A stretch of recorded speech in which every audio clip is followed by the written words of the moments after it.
as Christians, are we meant to read the Apocrypha of the Bible or the Bible? Are we meant to read the Apocrypha essentially is the question. So there are other class of books that in the Protestant, there's a sect of Christianity called Protestants, and the other ones are Roman Catholic. There was something that happened in the 16th century with Martin Luther. The old church was one before.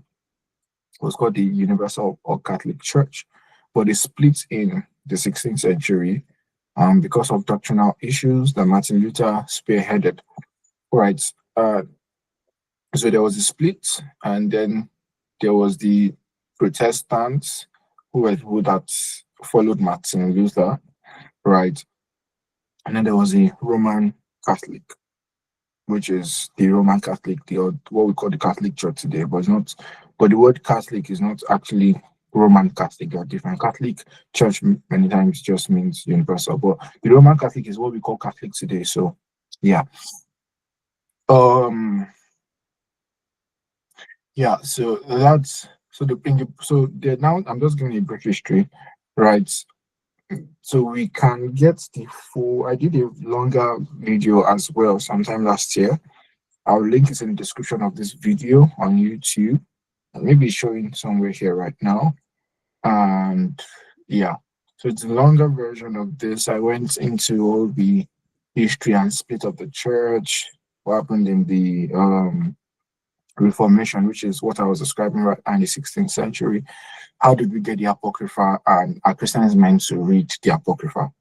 All right, so the Apocrypha, for the people the Apocrypha is just a collection of books that are not found in the Protestant Bible, but are found in the Roman Catholic Bible, and they include books like Ecclesiasticus, not Ecclesiastes, Ecclesiasticus is different, from additions to Esther and Daniel, First and Second Maccabees, I think Third Maccabees as well, if I'm not mistaken. The other books like that, right, that are in the, I think, Third Ezra or Esdra, right? They're in the Apocrypha, right? Wisdom of Solomon, the Sirach, Bel and Dragon, Baruch, all of these books, right, that are present in the Apocrypha. Now, can Christians read the Apocrypha? The long and short of it, right? The short answer is yes, you can read the Apocrypha. Let me touch it. The short answer is you can read the Apocrypha, but I would advise that they are not meant to be regarded to as scripture. Not only because the Apocrypha are actually good in value in looking at history, because there were some things that are not covered between the gap. Because between the gap in what we have in the Old Testament of the Protestant Bible and the New Testament, there are hundreds of years. So I think that we are not covered them. So the Apocrypha does justice to some of those things that happened within those 300-year, 400-year gap. Right.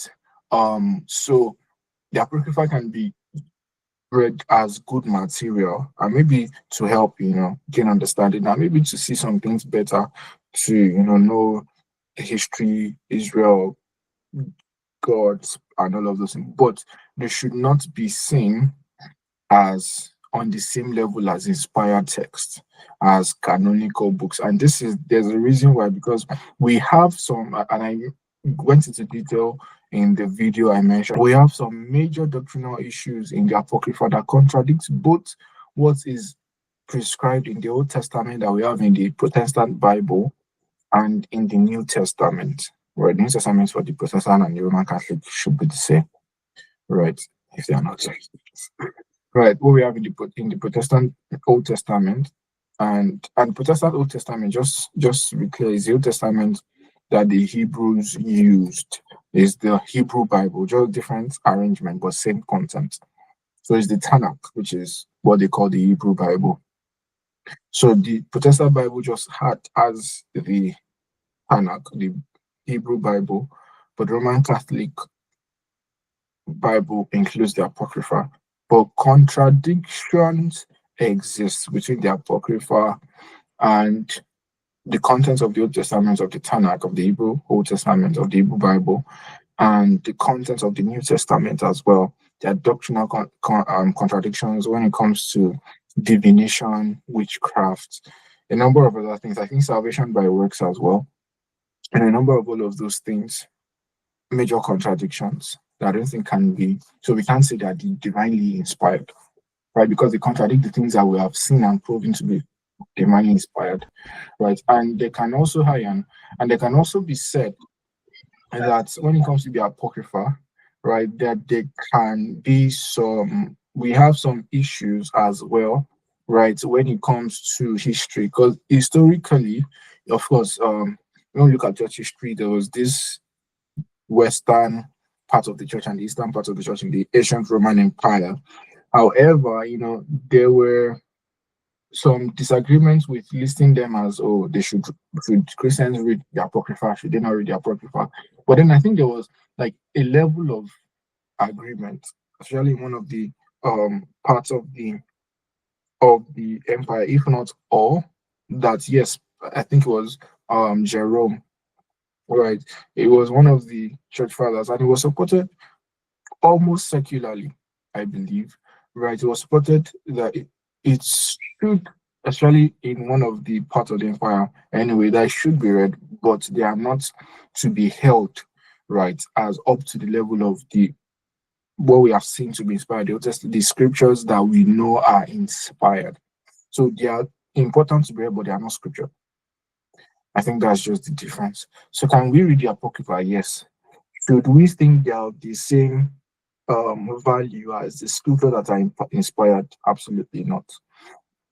And again, this is a constraint in time because we don't have time. But I would advise again, when I post the YouTube video and description for this video, it's like an hour, almost 2 hours long exposition on the Apocrypha, understanding where it came from, what it contains, why I don't prescribe that should be read, and why many church fathers and many people in church history don't prescribe that it should. Well, no. So let me say that not that I don't prescribe it should be read, but not to be addressed to the same level as scripture, as what we see in the Old Testament and the New Testament of the Protestant Bible, and why many church fathers also agree on that point or prescribe that point, and why it has it is even the Protestant Bible and not in the Roman Catholic. What happened in the Reformation,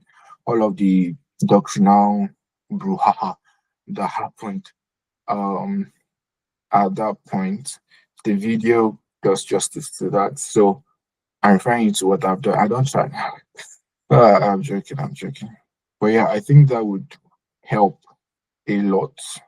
I think that would help a lot. So check it out right now. See you.